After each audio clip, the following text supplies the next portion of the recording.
We have 3 completely different stories to share with you in the next 3/4 of an hour. And let me congratulate you, ladies and gentlemen, to have actually come back, because you're going to hear great stories. And I know that everybody's been working really, really hard.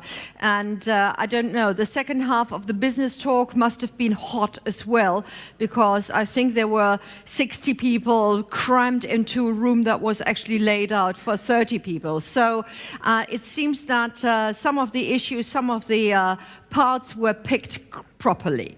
Now, ladies and gentlemen, who of you has not heard of the Panama Papers? Well, I didn't think so. I didn't expect anybody to raise their hand.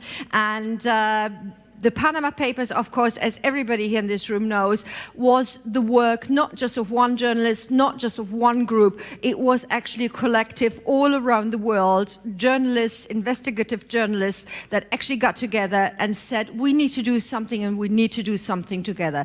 So this collective research is a very important part of our present day opening up to what's really going on behind the scenes, and we desperately need decent investigative reporters. Now, you're actually very lucky, because in this region there is one group, the Investigative Reporting Lab.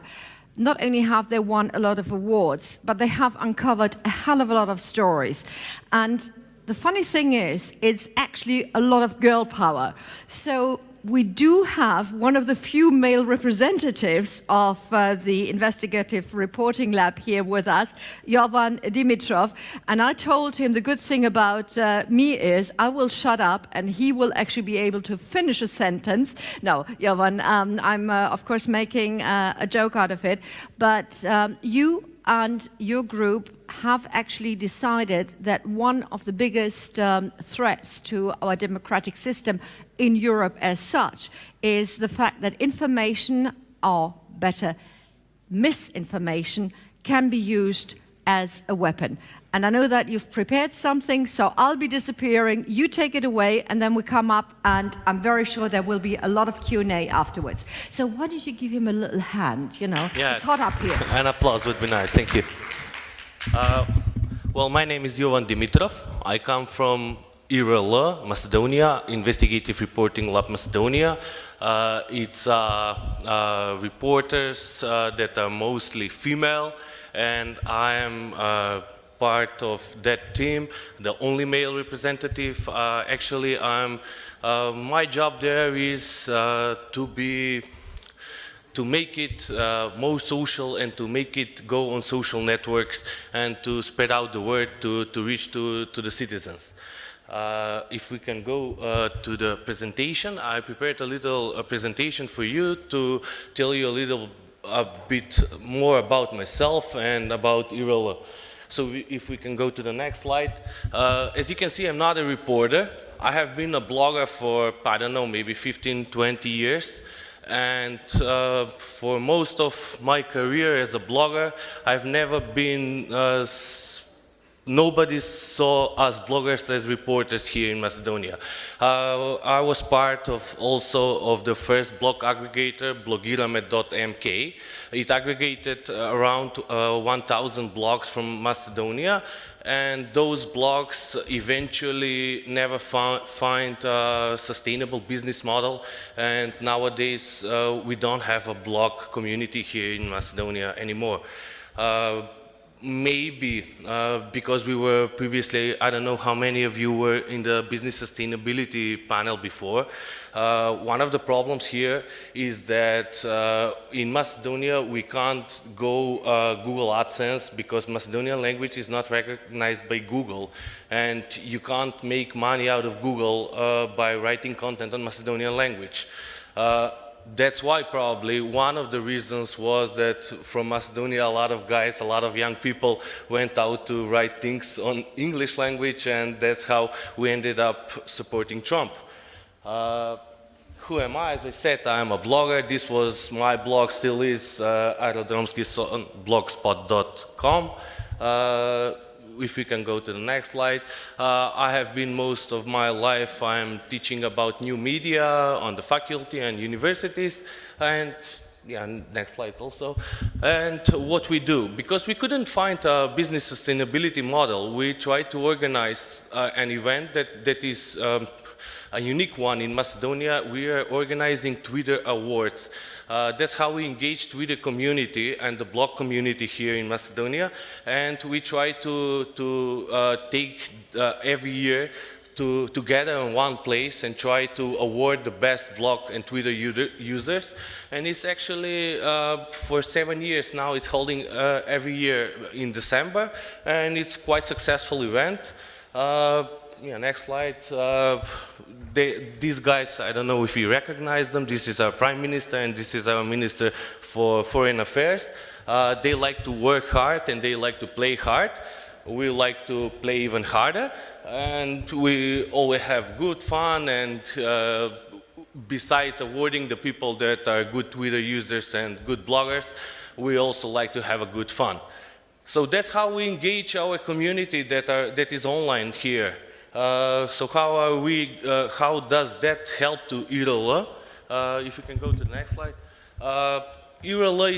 IRL Macedonia is here to represent the people, to represent the things that are being threat to all of us, the misinformation, the fake news.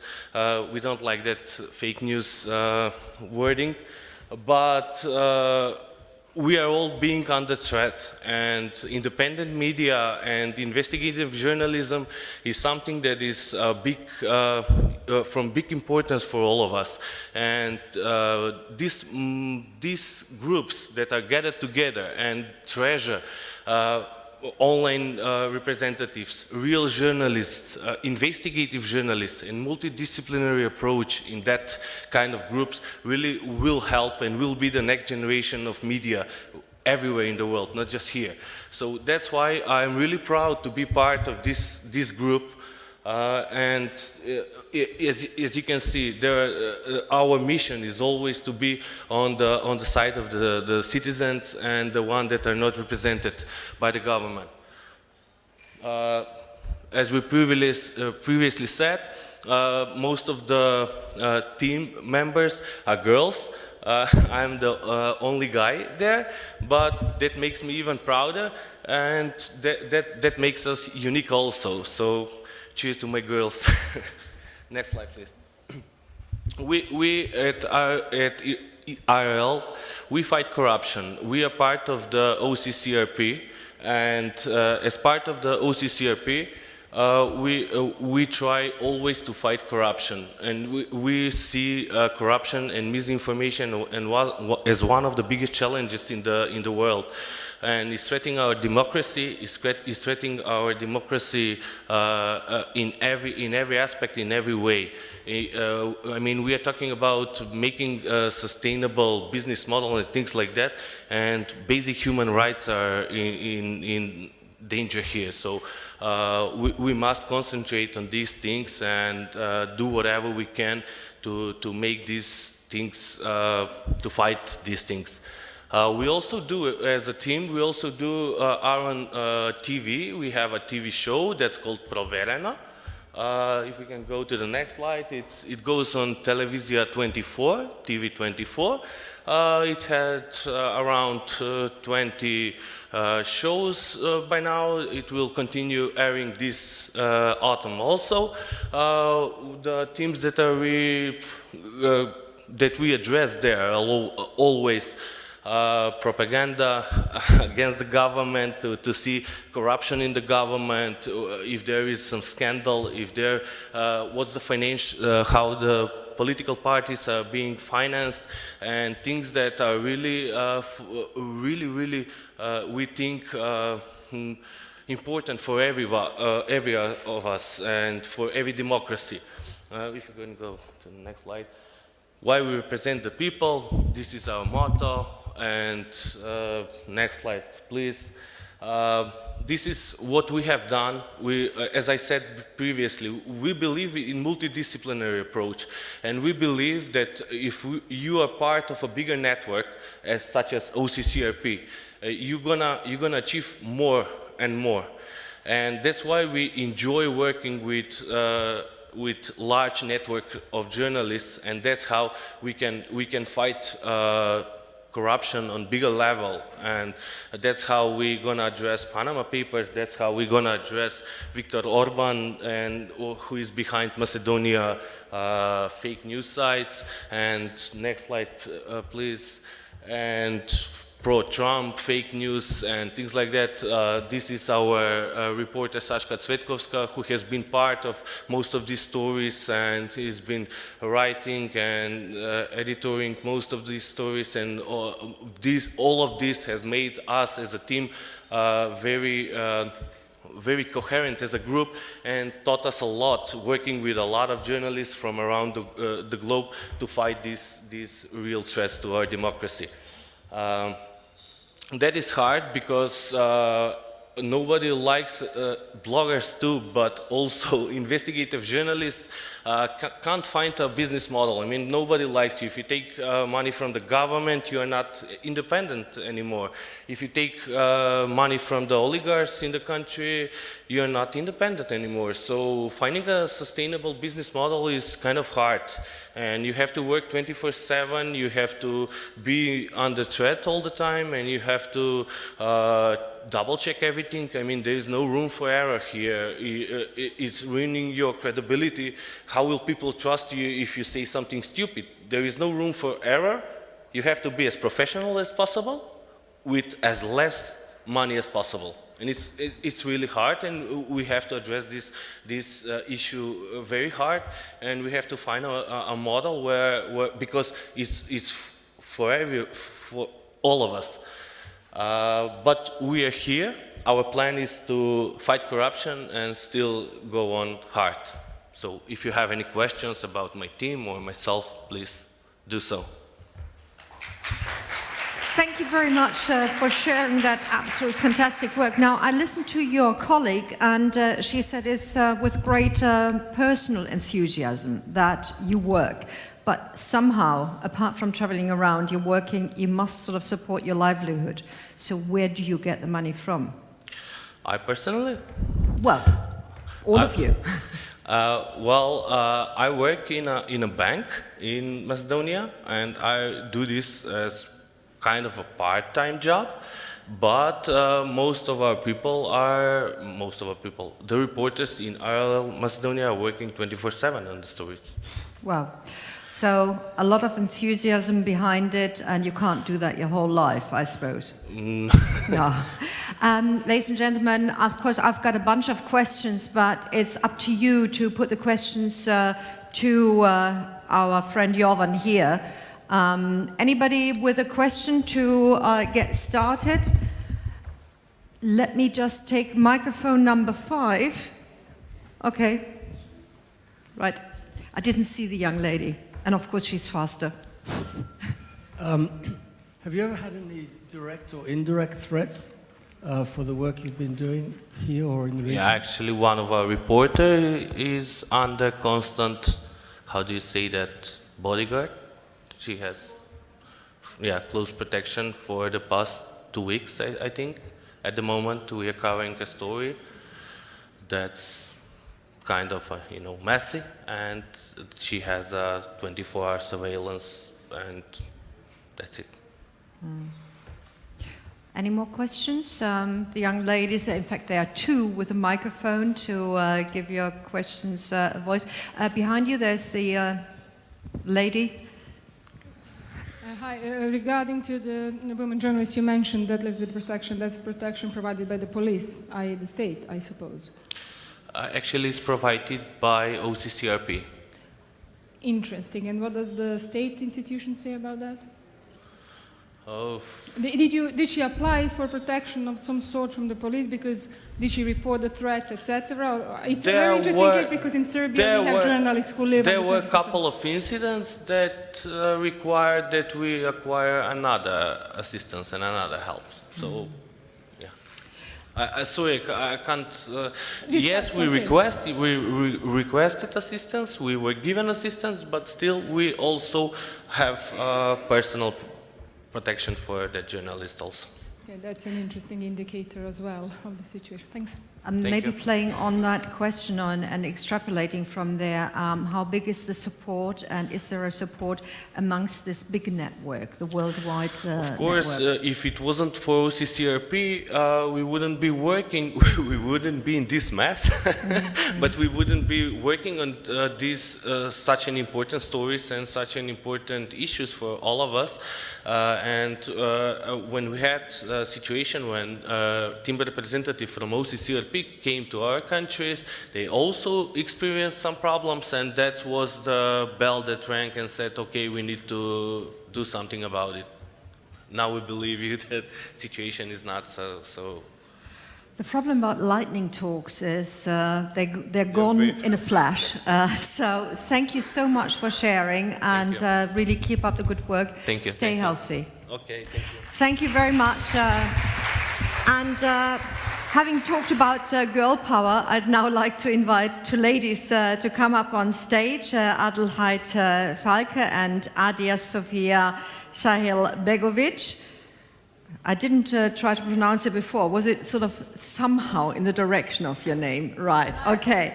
And with your kind allowance, I will use this microphone and the other microphone, number 5, so that the ladies don't need to stand here. Now, the reason that they're here is one of the centers of attention for this conference is, of course, what do we do with young journalists? How do we empower them? What can we do as far as education, training is concerned? And the project that we're going to hear about now, and maybe you sort of step in between us, is actually going beyond. It's not just about young journalists, it's also bringing journalists together across borders, which is absolutely fascinating, educating them on the run, so to say, and bringing them onto the DW website. Now, DW stands for Deutsche Welle, and may I ask you, Adelheid, first, why does Deutsche Welle support this program? Thank you, Connie. You know, Deutsche Welle is always trying to bridge and to bring and to enable dialogue between people in the target areas, the target countries, like in this case, the Western Balkans.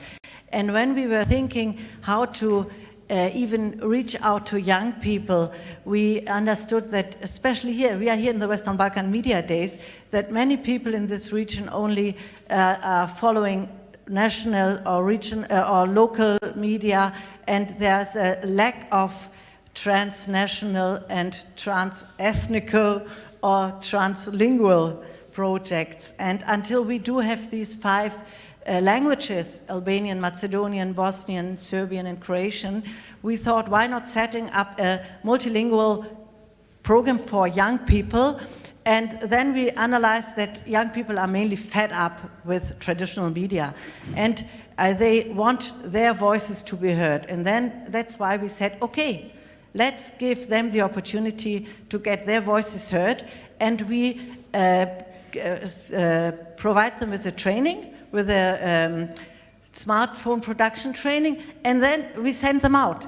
We do put them together by our choice, so one person from one country with somebody from the other country, and then they are going to the other countries. Mainly, astonishingly, they have never visited these neighboring countries. And so then they experience and exploit and do their stories. And this is the last point why we do this, we do run this program, because as Deutsche Welle, we do have our online websites and we have social media. So these young journalists who are finding out what's so exciting in their neighboring countries do this publish on our websites. So we do have our editorial teams who are, how to say, more or less curating or enabling the dialogue as a community manager, but not putting their own point of view on this thing. And this is something very authentic. It's very fresh and young and amazing. And I think we had our first program, Balkan Booster, last year. And if you have some, give me some minutes, you could show you a small film about it.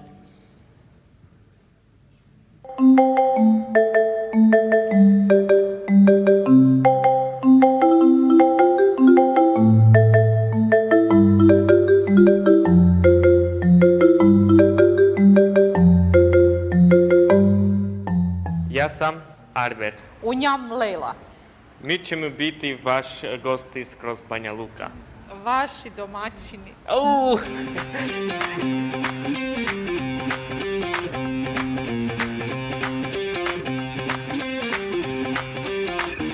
Unë mundet të shoh shumë ngjashmëri në shumë në stilin e jetës, të rinjët, ka një kulturë të njëjtë paka shumë. Ushqimi është po ashtu shumë i njëjtë. Mënyra e besimit është e njëjtë me atë në Maqedoni, sepse ka edhe këtu të besimit ortodoks dhe të atij musliman ose islam, siç është në Maqedoni. Dobar dan. Danas moje prvo Balkan Booster poznanstvo u Vinkovcima, ni manje ni više nego unuk Ive Andrića. Dobar dan svima, ja zaista jesam unuk Ive Andrića, ali moj djed nije bio Nobelovac, nego fizički radnik u Njemačkoj.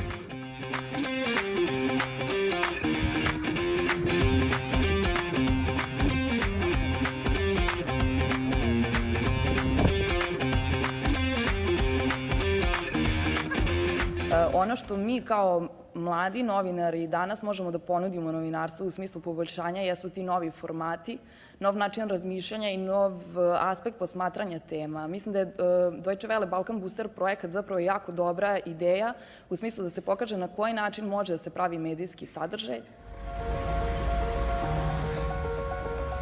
Jude!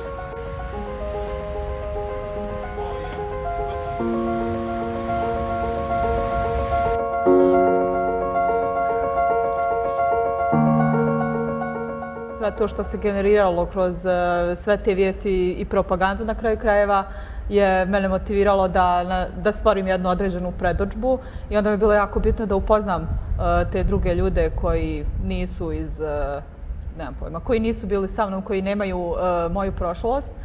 Jednostavno da steknem dojam da su oni imali svoje brige, isto koji mi svoje.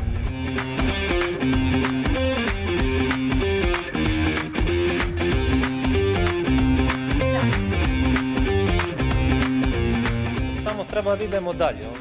Što više pričamo o tome, više ulazimo u neke ćorsokake koji su nekad i nekreativni i parališući i slično, ali mislim da poput Balkan Boostera dovoljno je ovako, evo ja sam tu, dobro se osjećam, ništa mi ne nedostaje, tako da mislim da je to dovoljno za početak.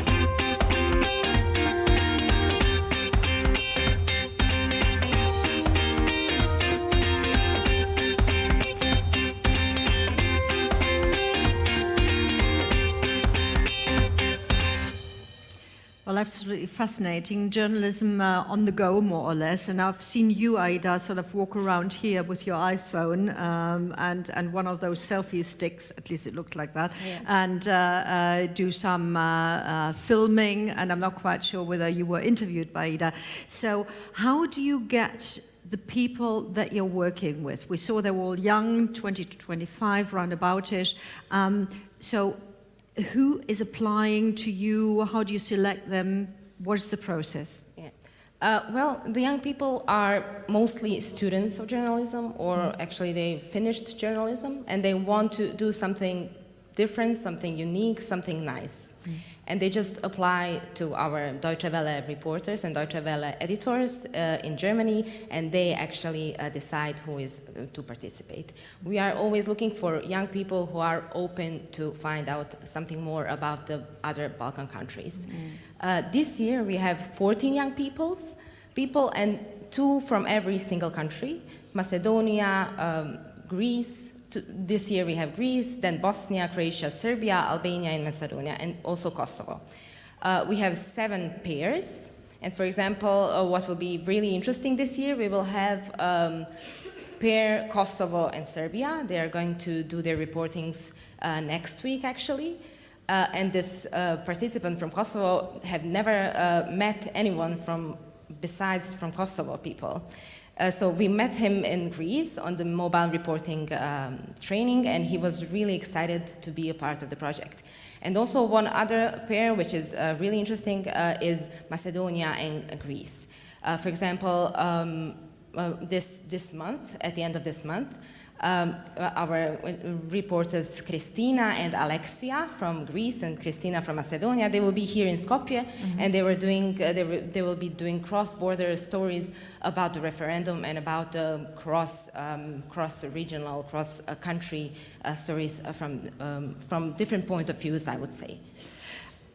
I asked you the first question, why does Deutsche Welle do that? And I know that you still have some video material for 2018. We've seen the 2017 edition, so to say. But before we show that video, what's the ulterior motive, i.e. the non-financial motive? What do you hope to achieve at the end? I think the last year project already showed us that people do want to communicate, and they don't want to have a dictated dialogue, but very concretely, directly. They want to show their experiences, and as you have seen in the video, we had 7 million reactions on our 5-language social media accounts. And I think this is important. We need to know a bit more about our neighboring countries, about our neighbors, to better understand each other. And at the end of the day, this is something, maybe this is a very big goal, but I think this also helps for a peaceful future in this area and more democratic development. People who actually look across to the other side, and anything that you want to share about the next video? Yes, I would like to... Oh, sorry, Adelheid. Sorry, but Aida can say the same. You know, this time we said, last year these questions were very open. You can do what you want and you can see what you want, but this year we cooperate with the Center for Democracy and Reconciliation for Eastern Europe. Zvezdan is also there, the director of the institute. Hello. And they do a very, very great project because they have published a common book on history. And in this year, the last edition came out, and it is for the last decades, showing the different views on history of the Western Balkan countries during the war period. And we gave these books to our participants and said, find your own story and go to this place and report about it. So this is something, a new challenge, because we want to focus on identity, and also we want to face history and to compare different perspectives of history. Okay, you want to add anything? No, I just wanted to say that actually young people, as you said at the beginning, they are fed up with the mainstream media, and they just want to see something new, and they actually don't have any opportunity to do these kind of stories. That's why we are also excited for them to be doing it, and especially they are excited about having this opportunity. And that's why I think these are the stories that are really unique. Yeah, that's only. And I think we can now see the difference to last year when we have the video, and then we have 1 more minute. Okay, this is just to introduce you to the second video. It is our kickoff meeting. So when we had this training with the young students in the beginning, and so now until we are now in the phase where they are going to on their experience in the different countries. We cannot show you this experience yet, but follow us on. Either Facebook or Twitter, or on our website here we have some flyers where you can get all the information. This is just an insight in our training, kickoff training of the 2018 let's go. edition. No, because it's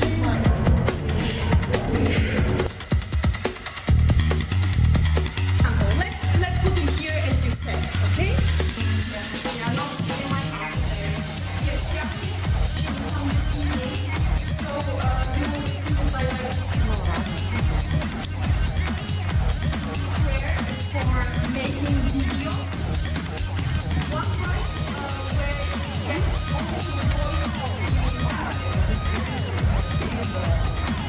We are facing, in many of the countries of the region, very similar challenges. First of all, as citizens, and then as working journalists.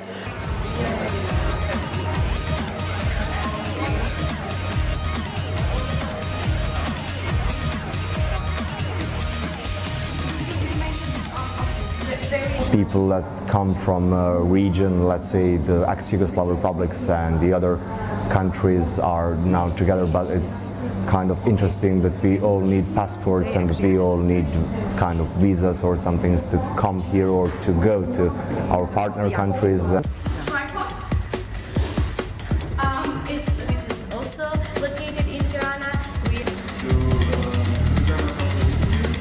The Balkan Booster project is important because it allows you to see the other side of the coin. Like everybody, every country has their own point of view on something, and we are too ingrained in that mindset that you forget that the other part also has their own story to tell.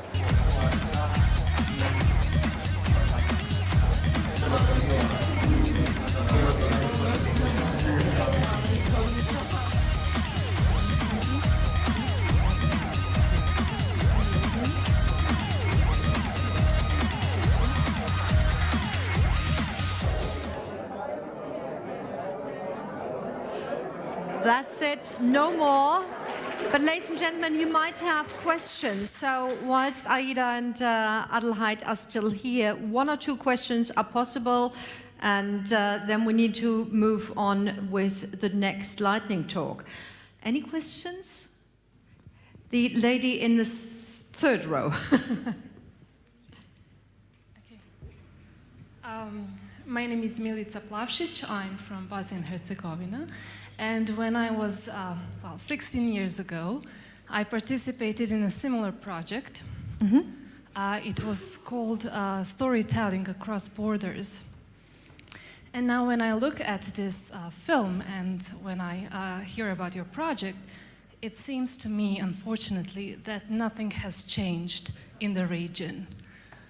So I don't know if you have a comment on that, or if you can tell us that you are still hopeful for the future. Thank you. Okay. Do you want to comment on that? Yes, yes. I'm not sure if I did understand when you said nothing has changed. I'm not sure, did you mean political situation, or in general, or journalist education, or... Yeah, of course, the change comes really slowly, and it is really hard. And that's why we are doing it. We did it last year, and we are doing this year also. If it would be enough to do it only once, then we would be very happy. But we need to continue doing maybe even the same things, just to make some changes. Hope, Adelheid? Question of hope? Maybe just to counter a bit, I think something has changed. Some of these things we are doing this time, for example, Serbia-Kosovo tandems, pairs, for 16 years ago would have been difficult. Or, and so many other things, for example, our Greek and Macedonian couple. So there are some developments, but of course for everybody who lives in the region, things are moving very, very slowly. And this is why I think unfortunately it's still important to run these kind of projects. And I hope everybody who ever participates in these kinds of projects, as you did, will benefit from it. Did you benefit from your program? Are you working as a journalist now? Goal met. Anybody with one more question, half a question?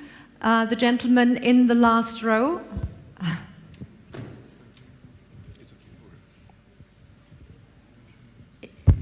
Trust our ladies, they give you the microphone, fit to work. No, just I like to follow the idea of the girl. Do you think this kind of approach is very old-fashioned in Balkan? Because in my point of view, we repeat the same thing.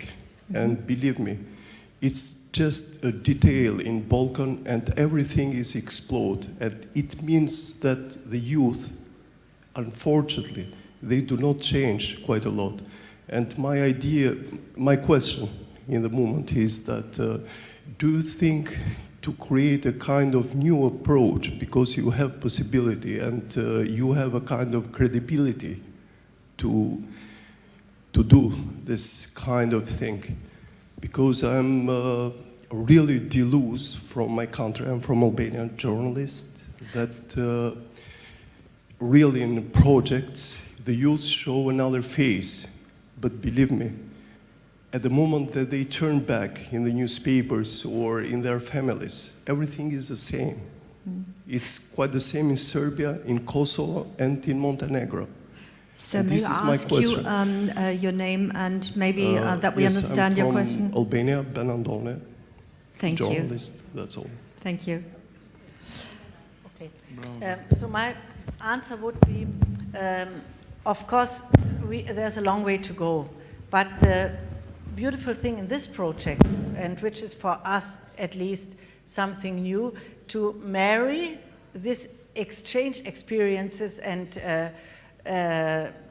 adventures of young people, our young journalists, with our traditional media. So, and this is why these experiences are spread so far. You saw we had 7 million reactions, which is a lot. So this is not a single experience of some 14 people, but a lot of people are participating. And of course, when this project is not going on forever, so everybody, but step by step, will pick up something out of it. And from our last year's experience, although we had a gap between the end of the last year's project until now, people were still continuing to comment on it, to exchange their views. And I think this is something we really want to support, to enable, to give a platform for dialogue between these young people. I see your raised finger.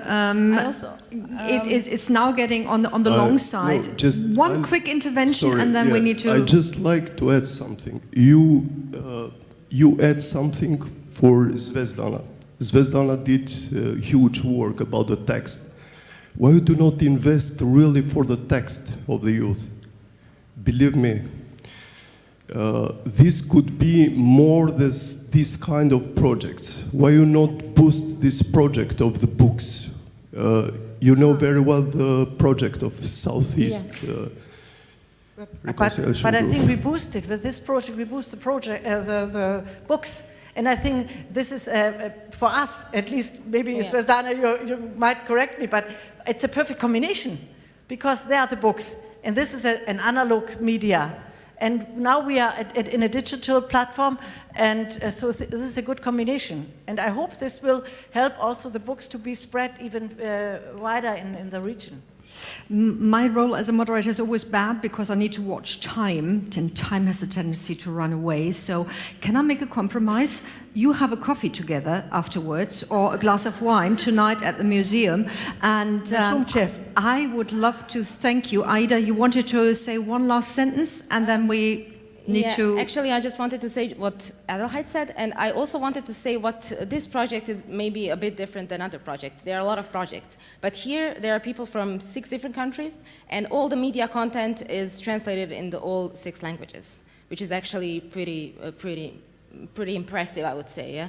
And I think the most important thing that young people should see and know that they are facing the same problems as their peers in Bosnia or Albania or Macedonia. They're all the same, and they should work together to get some benefit from this. Thank you at this point. I think discussion will go on, and keep up the good work, whatever shape, form or manner it may take. Now, ladies and gentlemen, before I come to our last lightning talk, I want to make sort of the housekeeping now, because the next switchover is going to be completely different. And what I would like to share with you is that tonight, yes, we're going to go to the museum. Most of you will probably want to walk, because I think we have been sitting around quite a bit. However, between 1900 hours and 1945, there will be minibuses leaving from the Marriott to the museum, and from 2200 hours to 10:30, there will be buses sending you back if you don't want to walk, if you don't want to hang around in town and have a glass of whatever with a friend that you've made, maybe from a different country. Okay, now this was sort of the announcement of the day. Now, ladies and gentlemen, I've just come from a resource efficiency conference, and I love treating everything that we have with care. Time, as a moderator, finances, because we need to stretch them as much as we want to. And there is a man here in the audience, Davor Glavas, who is going to come up right now. He has actually some efficiency ideas, both for money, for allocation, and of course he's not doing that just because efficiency is a good thing, but because he wants to make processes better and spread money more evenly or longer. And with that, I can just say Davor Glavas is here, Internews, and please share your thoughts with us in a lightning flash. And thank you for giving me a privilege to be the last and final speaker for today. And I know that you are all tired, and you should be after the all day of sitting here listening to debates, conversations, and on different topics. But let me say at the very beginning that actually I participate at all of the Speak Up conferences as a journalist or media expert on Western Balkans, EU Western Balkans media desk as well as a media professional, but since I'm working as of autumn last year as a chief of party in a Balkans media system program financed by USAID, implemented by Internews, I'll try to combine experiences of both. So, and knowing that the bus is leaving in about, 45 minutes, I will not use the Fidel Castro format of 8-hour speech, but rather to reduce it down to 7 or 8 minutes. In about a few weeks from now, more precisely on October the 10th, I'll have a glass of wine to celebrate the 40th anniversary of my first article, which I published in a student paper. The article was about the need for introducing multi-party system in a former country. And as you can imagine, in about 2 days' time, I received a phone call from President of the Council of the Socialist Youth. And he exposed me to all the wonders of the socialism.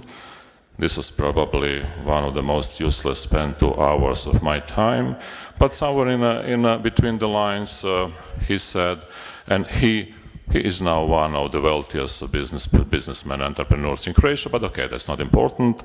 What he mentioned is that if you continue to publish stories of this type, we will consider to stop financing your paper. Nothing serious has happened, but I would like actually to ask all of you what has changed in the meantime.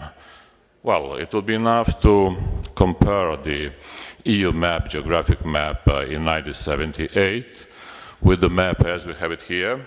Okay, not exactly this one, it has a certain flavor of cubism, but we don't see borders. But you know what I mean. Just compare a EU map in 1978 with the EU map today, and you'll get a feeling of the tectonic changes that have happened in the meantime in Europe and in our own country. But when it comes to these changes, have we only replaced the central committees of youth committees with the powerful political lobbies or powerful economical lobbies? Is this the only change? We heard this morning, I believe it was from editor or journalist from the public TV service in Albania, if I'm not wrong, and she said that they are receiving phone calls from exactly powerful political business lobbies on a daily basis, asking them to change something in their reporting. We are also aware, and a few of our colleagues are here, editors and publishers who are on a daily basis experiences pressures from political or business lobbies. We are aware that here there are a couple of our colleagues and friends who have recently experienced yet again a visit from the tax authorities, not only to check on them, but also to check on their advertisers who dare to advertise their products and services on this independent media. We know that there is one major publisher in the region who was also exposed to tax authorities, and as a result, the bank account of this company was blocked for more than 6 months.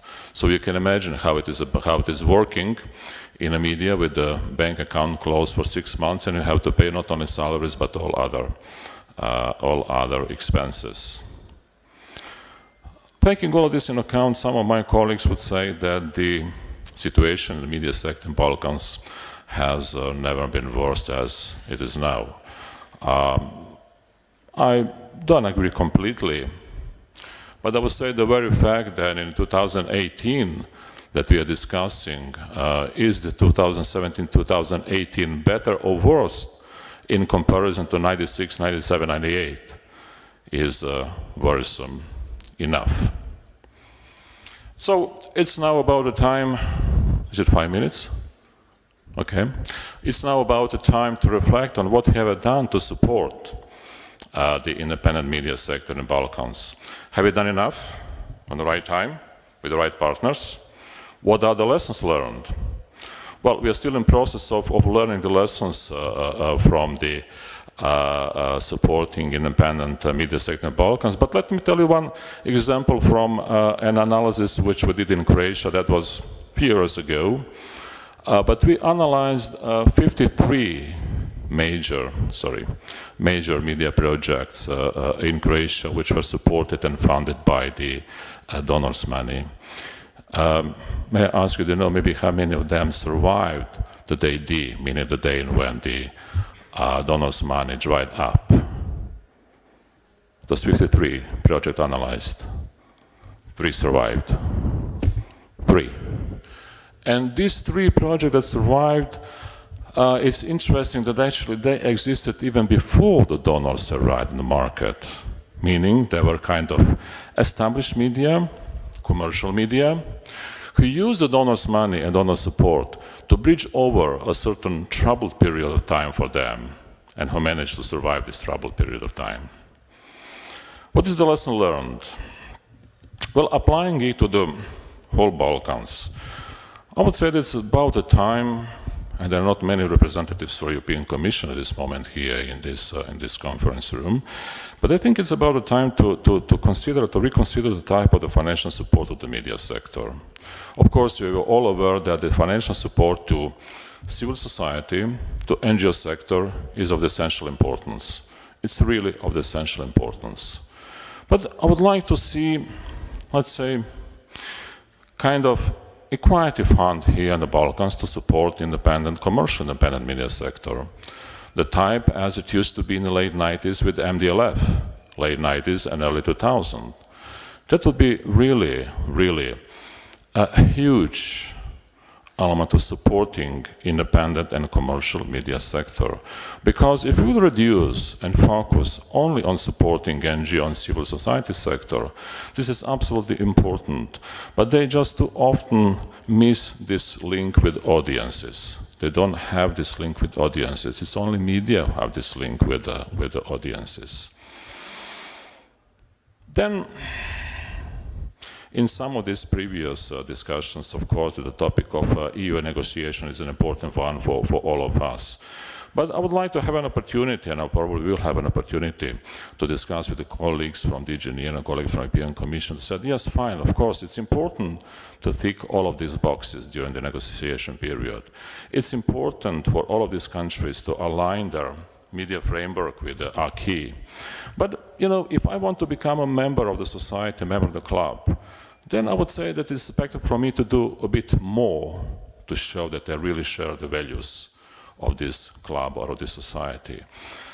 In this particular case, I would say that what the European Commission should ask all of these countries in the region, not only to formally align their media framework with the EU acquis, although it's absolutely important, but to do a bit more. 25 countries, EU member states, are applying different measures of the indirect support to media sector. I don't see any reason why should any country, any government in the region resist, let's say, to the idea of implementing reduced or super reduced VAT rates on media production and on advertising income in media. 25 countries in EU member states, in the member states countries are applying it, including some of the most advanced democracies. I would say this is a topic, an issue that European Commission, but also all of us as media professionals should discuss with our respective governments. Now just for a few minutes back to Balkans Media Assistance Program. What we want to do, and what we're already doing, is to support our media partners in implementing, let's say, better business and management practice.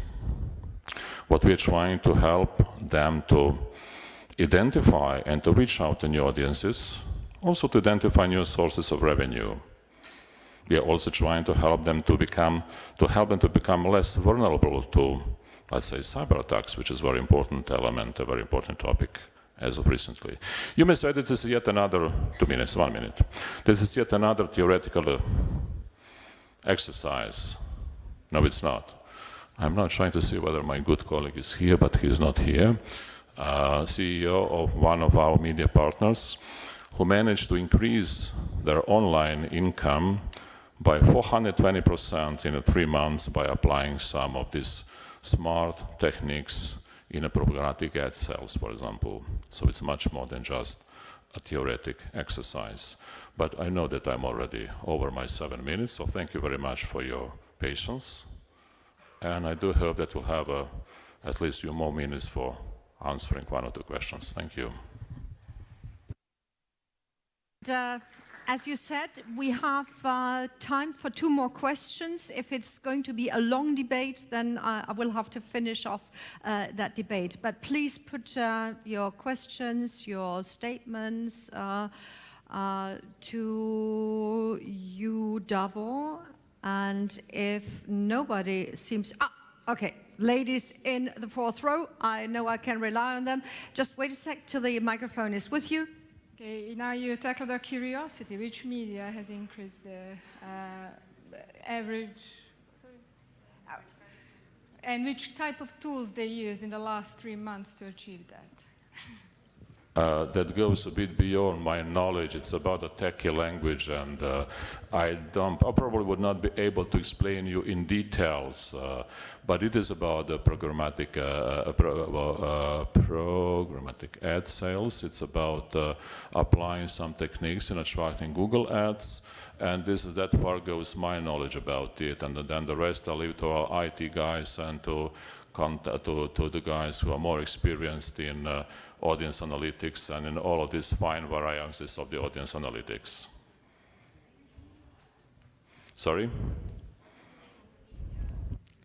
The name? The CEO is not here, so otherwise I'll just ask him. Well, so I'll rather keep we it will for do ourselves it afterwards. He'll share the name yeah, just with the 2 of you, and you sure. sign, you know, that you're not going to misuse the name, and then you can talk to him. Is that okay? Thank you very much. Why did you go into writing and not into radio? I mean, with that voice. Wow. Thank you so much. Ladies and gentlemen, we're coming almost to the end. Yes, you may give him a bit of applause. I mean, thank you.